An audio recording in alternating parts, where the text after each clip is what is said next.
Hello everyone. In this session, we are going to discuss about the learning representation and what is the deep in deep learning. So, in this, these are the third and fourth topics of this unit. And now, learning rules and representation of the data. So here for the machine learning, we should have three things. First one is input data points. What is the input giving to the model? And the next one is the examples of the expected output. What is the output? We should give the input as well as the output.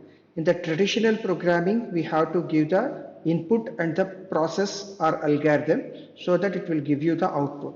But in the machine learning, you have to provide the input as well as the example outputs also. And another thing is important point to be given is the way to measure whether the algorithm is doing good or not. Meaning that this is called the validation. It may be also called by using the loss function or the performance measures. We can call it in different ways. That is the loss function. That is the measure the algorithm is working perfectly or not.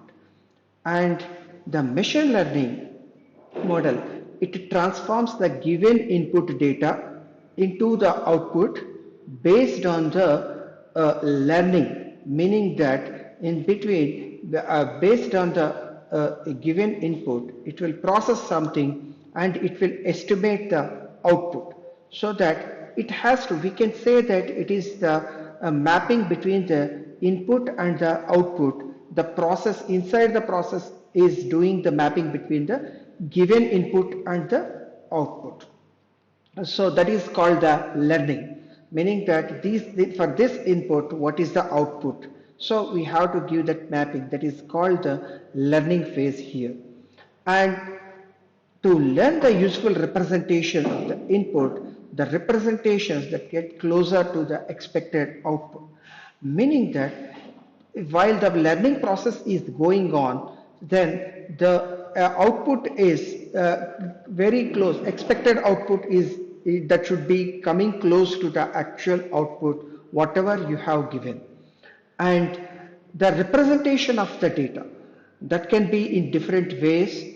And how can we represent the data that has to be identified? That is, it may be in the, if you take the example of the image, that can be represented in the RGB format, red, blue, green, red, green, blue, RGB, and HSV also another format, hue, saturation and value. These are the two ways of representing the image data.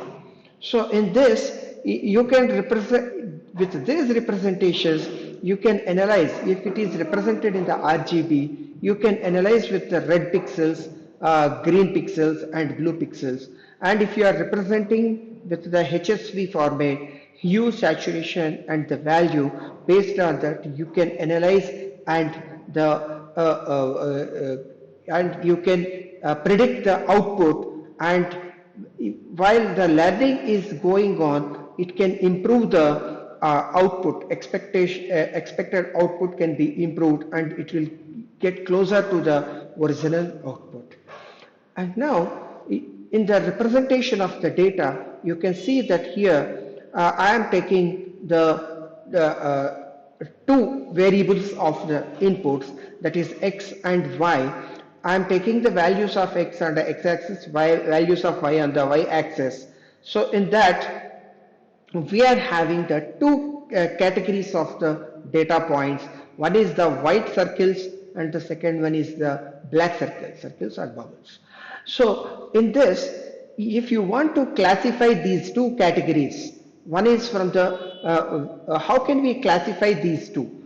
One is, how can you classify, if you are able to plot a line, if you are able to plot a line to separate these two categories, then we can solve the problem of categorization. So for that, what we can do is, we can plot a line here, or you can go with you can change the coordinates, x and y coordinates. See here, this is the x coordinate, this is the y coordinate. If you if you move the x coordinate and y coordinate to here, if you rotate this, see here, in this case, I am changing the coordinates and adjusting the coordinates to classify these two categories. Now I want to rotate this complete graph into the original graph, so that these white categories, you can observe that this is in the slanting position, and now I am rotating and adjusted the roots, adjusted the coordinates, and also I am rotating in the proper way, so that if you observe in this situation, if you observe that here, from here onwards, this is the zero, x value is 0 here, and if the x value is more than 0 here, then all the points are the black points, are black circles. And if the values of the x value is less than 0, then all those points, they represents the white circles. So here in this way, we can classify these two by using the adjusting the coordinates and adjusting the rotate the points according to the coordinates. So that this is one of the way to represent the classification. So here black points such that x is less than x is greater than 0, and white points if x is less than 0. And this is a simple, it is very simple to classify, very simple problem. As of now, what we have discussed is learning. It describes the automatic search process for the data transformation that produce the useful representation of some data guided by some feedback signals representations that are amenable to simpler rules solving the task at hand. Meaning that we are finding the rules to mapping. In the simple way, we can say that we are finding the rules to map between the given input to the output. We can say simply like that. And it is the machine learning, actually it is not much creative. It is based on some statistical approaches, and we can call it as the hypothesis space. Actually, the simple technique is here mapping between the input and output. The rules will be framed to map between the input and output. So this is the hypothesis space. We can call it as the hypothesis space. Now we have to go for the more complex architectures. What we can do with that? That we have to go with this. That is the deep learning. The deep learning is another subfield of the machine learning, and in that the deep means deep in the deep learning, it represents the successive layers of the model.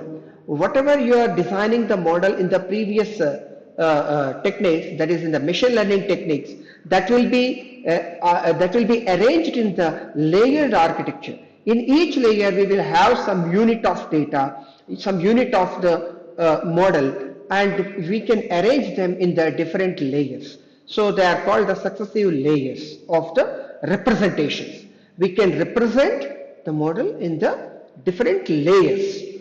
Of course, we are in the different layers in the sense, in the input layer, the data will be represented in the raw format, and in the next layer, it will be represented in different format, and in the next layer, it will be in the another format. Now, how many layers contributing in this model? That is called the depth of the model. How many layers you are using? Whether you are using single layer or 2 layers or 10 layers or hundreds of layers. Now, this is also called the layered representation learning or layered representation of learning, so that we can have the layered representation of the data also because of these outputs from the each layer. And we can we can estimate the number of layers. Based on the number of layers also, we can classify or categorize the type of the learning model. Shallow learning. Shallow learning means if you are using one or two layers only, then it is called the shallow learning. And if, of course, the deep learning may have number of layers, tens, sometimes it may be hundreds of layers also there. So in that case, it is called the deep learning. Now, all these layers they will learn automatically. It is not based on the it is not based on the statistical or the mapping only. It is based on the mathematical representation. It is the mathematical representation, and it will automatically learn to exposure of the training data so that it can give the predictions for the given input, and it will be going closer and closer when the learning is in progress. Now, in the deep learning, the layered representation, they can be represented with the neural networks. So, neural network is another key term here. You have to remember this. The neural network, it is actually called the neural network in the brain. And the neural network, it is the structured in the little layers stacked on top of each other. There will be one layer, on top of that another layer, on top of that another layer. Actually, this can be represented from the left to right also, so that there will be one layer and then next layer and then next layer and then next layer. You can represent in the bottom to top or from the left to right also. These two are possible. And actually, it is coming from the neurobiology concept, and the concepts in the deep learning were developed in the part by drawing the inspiration from the brain, how the brain is working. Inspired by that, they have developed.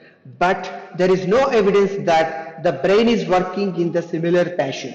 There is no evidence, so that it is the completely the mathematical representation and mathematical framework of the learning representation from the data. So this is about the deep learning. And now, how the deep learning will represent? If we are if we consider the image representation in the different layers, then we can easily understand that. For that, I am going to explain you this image classification. In this, I am taking the image of handwritten digit, image of the handwritten digit.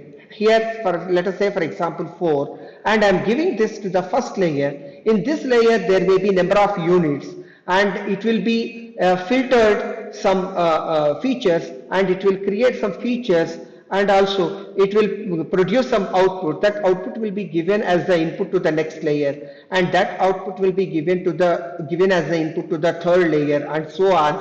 Finally, we will have the classification of what it is representing.